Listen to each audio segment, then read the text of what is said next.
Hi, everybody. Welcome to The Take. I'm your host, Krishna Mano, and I'm super excited because in this episode, we'll be talking to the activist, the founder of the Revolutionary Love Project, and the author of See No Stranger, and more recently, Sage Warrior. Please welcome to the show, Miss Valarie Kaur.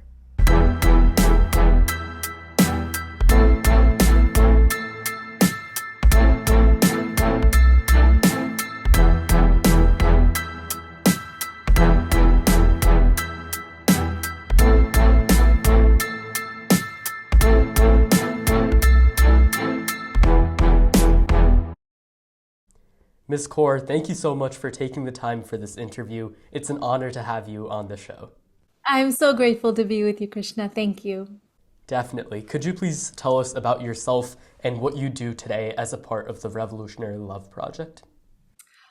Oh, I speak about love, I write about love, I organize around love. For most of my life as a civil rights activist, I have organized around hate. I have made a promise, a pledge to spend the rest of my life organizing around love. And that means that we are reclaiming what love is. Love is more than a feeling that comes and goes, ebbs and flows. Love is sweet labor, fierce, bloody, imperfect, life-giving, a choice we make again and again. And when we love like that beyond what evolution requires, when we love people who are in harm's way, when we love even our opponents as we're trying to fight for justice, when we love ourselves to keep us well in the labor, then love becomes revolutionary. It makes me so happy to speak with you because the last time we were together was on the Revolutionary Love Tour, where we were taking this message to 45 cities all across the country. And Krishna, I get to tell you that we are building a whole movement of people who are reclaiming love as a force for justice, healing, and transformation, standing in love in their lives. And so to be here with you and know that you are part of the next generation who are standing deeply in these values inspires me greatly and keeps me going in the labor. Thank you. Thank you so much for taking the initiative to do that in the first place, to set that foundation for students like me. So kind of speaking to your background, despite your connections to Sikhism and Punjabi culture, you were born in California and grew up on a farm. So how has your childhood as someone who practices a minority religion here in the United States shaped you as a person as well as with your work in activism?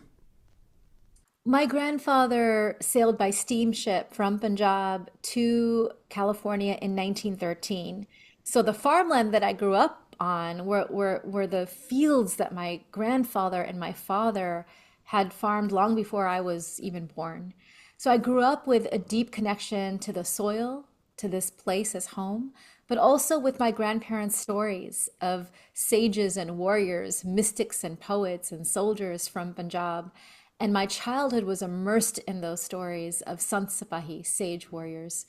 I began to think about what it might look like for me to walk such a path here as a little brown girl growing up in California. What did that look like? I remember coming home from my first racial slur when I was 6 years old. A little boy said, "Get up, you black dog." Anti-blackness is just the root of any racism that our people have experienced. And I learned that firsthand at 6. And I came home crying, but my grandfather he said, "My dear, do not abandon your post." I'm a little girl with two long braids who likes to ride tractors and talk to the cows across the street and look at the stars. But my grandfather saw me as a warrior. He taught me that no matter who we were or where we were, that we could walk a path of love and courage, that's what it meant to be Sant Sipahi, sage warriors. And so from a young age, I understood that even when people hate you, your task is to resist the urge to hate them back. Even when people refuse to wonder about you, you can still hold on to your wonder, to your humanity, and respond from a place of love above all. So my childhood, really, Krishna, the rest of my childhood was marked by more encounters like that with white supremacy, with Christian nationalism. I remember losing best friends and teachers who tried so hard to convert me to Christianity. I was a problem that could not be solved. They said, if you just say these magic words, then your whole family will be saved. And at a very young age, I began to understand that white supremacy and Christian supremacy were extensions of each other, and that the task was not simply to protect myself, but to hold up a light of another way. Can we imagine, can we envision an America where all of our faiths, all of our backgrounds, all of our voices and differences are beloved and celebrated as part of one community, where we don't have to divide the world into us versus them, saved and unsaved, good versus evil? What if we could invite a new way of being, an opening of the heart, an expansion of the heart, which is really what all of the great mystics of all the great world religions taught us, your ancestors and mine, and even the ancestors of those who tried to convert me. The call to love is at the heart of all of our wisdom traditions. And so at a very young age, I began to understand that the path that my grandfather called me on was a path that all of us could walk, no matter who we were. I graduated from high school and was the only kid in my family to go away for college for the first time. I remember it being a very big deal to leave my small farming town to go to Stanford, and I wanted to study religion and international relations. My major was in religion and philosophy, to ask myself, what was the meaning of life? And my other major was international relations, to ask, how do we save the world? Those are the two things that ignited me, and I imagined becoming a professor of religion. And then the horror of September 11th, the terrorist attacks, took place while I was in college, and my whole world changed overnight. Racial violence exploded on city streets all across America, and Sikh Americans, with our men wearing turbans and beards, were at the forefront of so much of that anti-Muslim violence. The first person killed in a hate crime after 9/11 was Balbir Singh Sodhi, a Sikh American father who was murdered in front of his gas station in Arizona. And his murder, he was a family friend. His murder is really what turned me into an activist. There was a whole generation of us who were catalyzed by that atrocity, because this was before social media. His death and the suffering that all of our people were undergoing was, it was invisible. It was buried under this anthem of national unity. And so I became one of many who picked up whatever tools I had. I had a camera, a list of questions, crossed the country, and made my first documentary film about hate violence after 9/11. And that led to my whole life unfolding from there, as an organizer, as a lawyer, as a faith leader, as a filmmaker. I kept reaching into this toolkit to be able to tell stories, not just on behalf of our community, but so many communities who are suffering from oppression. And it was from them that I learned up front what it meant to be courageous in the face of ongoing injustice, that the only way we last is through the ethic of love, love for ourselves, love for each other, love even as we're fighting our opponents. And that led me to this conclusion that revolutionary love is the call of our times, and formed the work that I do now. Definitely. Thank you so much for sharing. And when looking at your initial starting point, after the death of your family friend and the action you took towards it by becoming somewhat of an amateur documentary filmmaker, how do you think the community responded to that? Were they more encouraging, or from a larger scale, did anyone try to, bury you down into the ground? I think in the beginning, our elders didn't know what to make of me. Oh. This was like almost 25 years ago, and there were very few of us who were South Asian or Sikh activists. I had very few people I could look up to. Um, there, it was a generation of elders who were trained to sort of keep their heads down, assimilate, not challenge the status quo. And here I was understanding that hate violence was driven by state violence, that as long as there was a war on terror, there would be violence heaped upon our people here at home on US soil. And so I was out in the streets protesting with a bullhorn, and my elders didn't know what to make of me. I'm really heartened to say that, a generation later, there are thousands of us, to be Punjabi, Sikh, South Asian, Hindu, Muslim activists coming up in college. I mean, you are not alone. You are part of a wave of consciousness of that a wave of consciousness around our solidarity and our interconnectedness. We understand now that our struggles on the soil is deeply connected to the movement for Black liberation and Indigenous sovereignty. We understand that all of our struggles are deeply connected. And so I've been and this is why I'm inspired by you, Krishna. Like you've learned at a young age, when it took me a lot longer, that the only way that we advance is together, by leaving no one outside of our circle of care. And so, yes, it was lonely in those early days, but I'm glad that my peers and I could carve out some paths that now a new generation can go a lot farther than even we did. And that makes me inspired. Definitely. Thank you so much for doing that, for being a trailblazer and visionary. And you kind of alluded to your education before, but you went on afterwards to earn degrees from Stanford, Harvard Divinity School, and Yale Law School. So was there anything specific that you learned from your time in these really prolific colleges that's helped you in your professional career today as an activist? Yes. I decided to go to law school when I was behind bars. I was arrested by the NYPD at an anti-war protest in 2004 and thrown into a detention center that was nicknamed Guantanamo on the Hudson. That's how notorious this detention center was. And I was badly injured by a police officer, an injury that I still suffer from 21 years later. And it was behind those bars that I began to contemplate how many privileges I had, that here I was a US citizen, I was educated, I could speak English, I had people on the outside working to get me out. What happens to people without these privileges?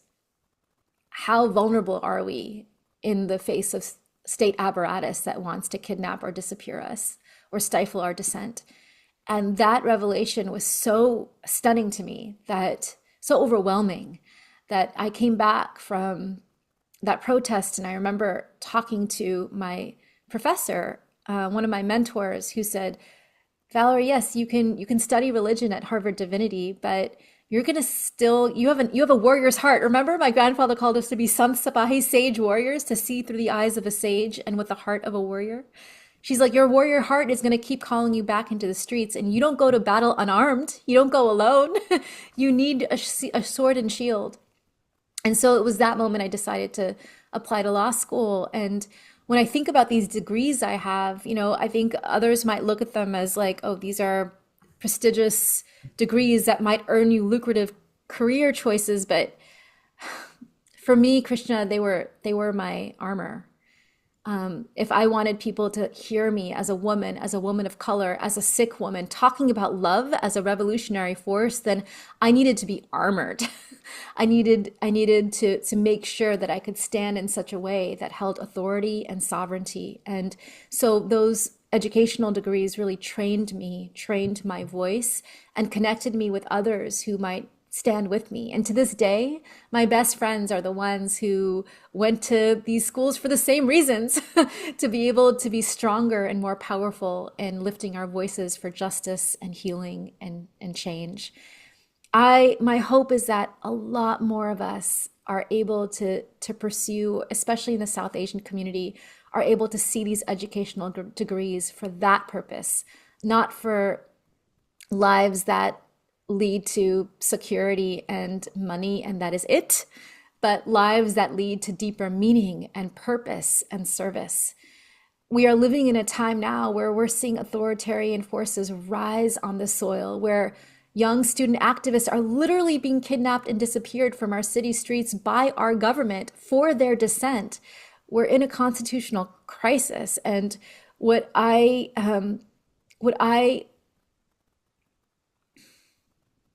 deeply believe is that our future will be determined by how courageous each of us chooses to be. With the tools we have, with the degrees we have, with the privileges we have, how will you use your voice? How will you wield your sword? How will you stand in love? What does it mean to be a little bit braver with your love than you were before? And Krishna, you are a testament to the fact that no matter who we are or where we are, we have tools to exercise our voice.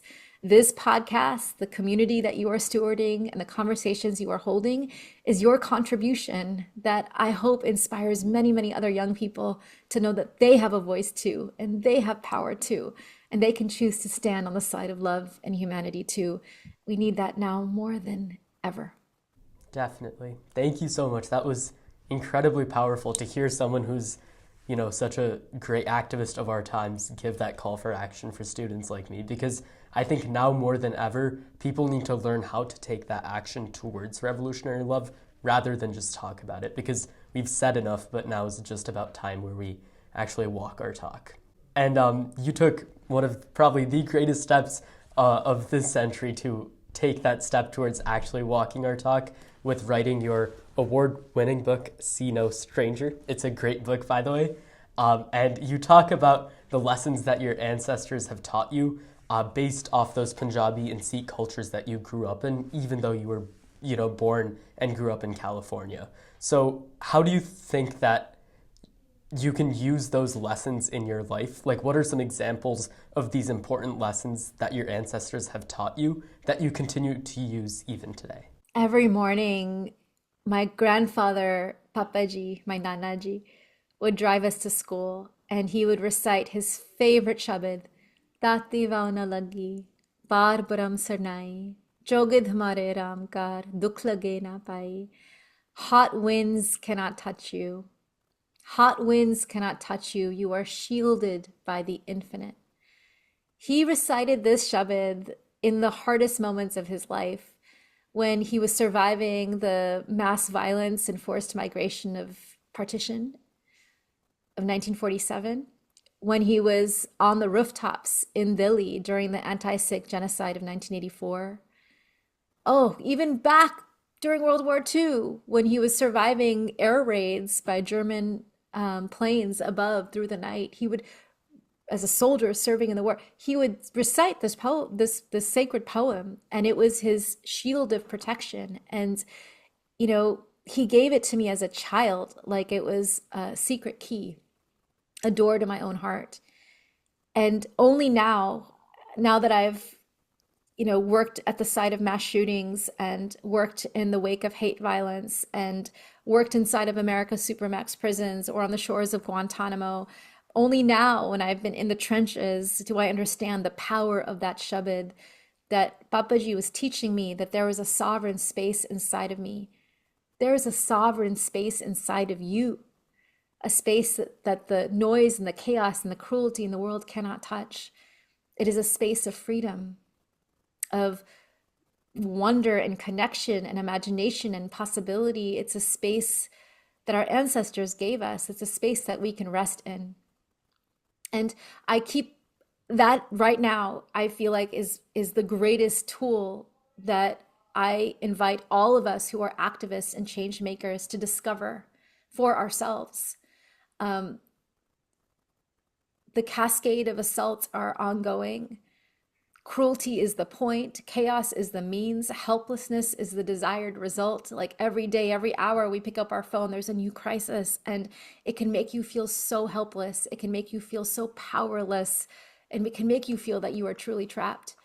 But our wisest ancestors, and not just mine, I think of the Black ancestors who sang in the plantation fields, dreamt of freedom even when they were in chains. I think of the indigenous elders who survived literal apocalypse and still taught their children and their grandchildren the old ways of honoring the earth as mother and turning to her for courage. I think of all of our ancestors who survived the impossible and insisted on their dignity and their worth. How did they do it? They rested in a place of freedom inside of them. And they did it through music and poetry and story and song and gathering. They used these ancestral tools, really simplistic tools. You don't need any devices for them, right? They use these tools, the singing and the drumming and the shaking and the sobbing and the dancing. They use these tools to find that space, that sovereign space. And then when they rested inside of that sovereign space, they could say, I am already free. What does it mean for me not to react endlessly out of my trauma to what they want to entrap me in? What does it mean to rest in my own sovereignty, in my own wellspring of love, and respond from here? That is how we last. That is how we move from sheer resistance to embodying and practicing the world we want. I believe we can practice the world we want in the space between us. And these days, that ancestral wisdom is the medicine I feel people most need right now to find the courage to show up every day. Definitely. Thank you so much. And after writing this book, See No Stranger, you created all that energy and you used it to message around your new project, which is the Revolutionary Love Project. And you kind of talked about this in your introduction, but could you please explain a little about what this organization does and what your plans are going forward during these chaotic times? Yes. Well, we believe that what we need is a shift in culture and consciousness here in this country, a way of being, a way of seeing that leaves no one outside of our circle of care. What we need is a revolution of the heart. Revolutionary love is the call of our times. And that means that no matter who we are or where we are, we can build that world of love right here in the space between us. And so the Revolutionary Love Project envisions a 40-year shift in culture here in the United States, where we are giving people the tools to build communities rooted in love and take action rooted in love. And so I'm really excited to tell you, Krishna, that after 8 years, we've ignited a national movement of thousands of people. We reached 22 million people with our tour last fall. We reached 10,000 people in a deep embodied experience of taking these tools into their lives and their homes. And now, as we look to the next few years, we know that people need this kind of framework more than ever. And so we are continuing to build the movement. And so people want to, love is our birthright. We're just surfacing what you already know and saying this is actually our superpower. And when we stand in it and connect in it and fortify around it and organize around it, then we release enormous energy, enormous power. And so our task is to connect people with that that deep commitment inside of them and build movement around it. So if people want to learn more, you can go to revolutionarylove.org and you will see our organization and all of our educational tools, all of our live events, all of our workshops and teach-ins and music and artwork. We have a series coming up this spring called Love as Antidote to Authoritarianism. We'll continue to do our part so that everyone who we are part of can do theirs. Absolutely. Thank you so much again for your work in helping us do that. And more recently, you published two new books. One is called Sage Warrior, and the other is a picture book called World of Wonder. So what was your goal with these recent projects? And specifically, what was the goal when it comes to targeting young adults or students like me? Well, Sage Warrior is a retelling of my ancestors' history, the 10 Sikh gurus from Guru Nanak to Guru Gobind Singh Ji, who lived 500 years ago in Punjab, but through the eyes of the women in the stories. And so it's this imaginative retelling of our ancestors' stories and how they became Sant Sipahi and how we can too. I needed to write this book to save my own life, Krishna. Like I knew at this point I'd written See No Stranger. I knew that the call to love was what we needed, but it felt like the world was ending. And I thought, how did our ancestors survive apocalyptic times? How did they continue to choose courage? What were their secrets? And so this book is really a way for me to surface their wisdom and say all of us can partake in Sikh wisdom, that this might actually be what you need and what might connect you to your ancestors too. The book Sage Warrior is out with a musical album, so people can listen to the sacred poems inside the book, rendered by Sunny Singh, along with reading the stories. My children's book, World of Wonder, was written for my daughter. I thought, how do I teach her how to love? How do I teach her how to wonder? Turns out you don't need to teach children how to love, right? Love is our birthright. You don't need to teach them how to wonder. They come into the world wondering. You just have to protect what they already know. And so it began as a song for my daughter. It was ants on a leaf, birds in the sky, sweet little bee, tree so high. Wonder baby says, wow, whoa, you're a part of me I don't yet know. That's beautiful, We yeah. wonder about animals and plants. We wonder about other people. We wonder about people who are hurting. We are wondering about people who cause the hurt. It's, in other words, it's a way to teach revolutionary love for others, opponents, and ourselves, but for young people, for children. And that is out in the world with a doll and with sing-alongs and with a beautiful learning hub for parents and teachers. And almost everything is for free. So folks can go to Our World of Wonder and get all of those resources too. But this will be my life, Krishna. You know, now that I've made a pledge to organize around love for the rest of my life, this is the song I will be singing for the rest of my life. And my hope is that I'm not singing alone, that I get to sing with you and thousands of others who know that love is the only way forward. Of course, and that's awesome. Thank you for providing those resources for people who need it most, especially during these trying times. And when looking into the long term, you kind of talked about laying this groundwork for students, but what advice, what final note of advice do you have for students and young adults like me who are passionate about making the world a better place, but only see it as a harder task looking into the future? Hmm.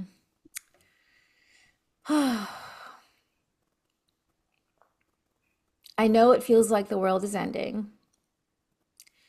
The world has ended many times before, and the world has been rebirthed many times before. This is your turn in the cycle. And every turn through the cycle in human history, people have been thrown into the darkness and they have a choice. You have a choice. We have a choice now. Do we retreat into our despair and our fear, our sorrow? Or do we alchemize that into language and action and meaning? Do we lift our gaze and dare to take the one courageous step? And that's all that is asked for you. Just to take the one courageous step and know that it is enough because you are part of a community. You are part of a broader movement. And to live a life where you're laboring for a more just and beautiful world with love, it can be the most joyful and meaningful way of being alive. It can be the meaning of life. Remember how I went to college wanting to know the meaning of life?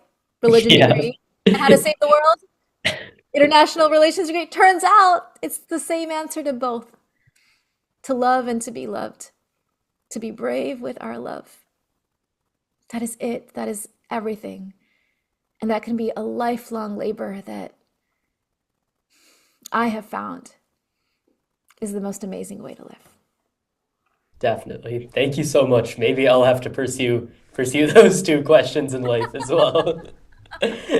And to end this on a lighter note, hopefully, as people who are both deeply connected to Indian and South Asian culture, we both know how amazing our cuisine can be. So what is your most favorite Indian or South Asian dish that you can never get tired of? Well, you know, we have an intergenerational home. Just like I grew up with my nana nani, my parents live with me. And Okay, yeah. I get to eat my mother's food. I just had a whole bowl of dal. Her masala dal is so amazing. My mom was like, masala dal. Out of all the kinds of dishes, you want the simplest? I was like, yes. When I come home from traveling, all I want is a bowl of my mom's masala dal. And in the morning, she makes the pinniya, the pinnies with like the crushed ginger and nuts and ghee. And oh, Yeah. it is like so warming. It's like that's all I need. If I can have my mom's pinnies in the morning, a cup of cha in the afternoon, and her dal for dinner. That's such a simple comfort meal. I like that. For me, it would be probably samosas, just like a regular snack, but very comforting, especially when my mom makes them. Especially. Thank you so much, Miss Kaur, for joining us on the show today. It was a pleasure to have you on. Likewise, love you, Krishna.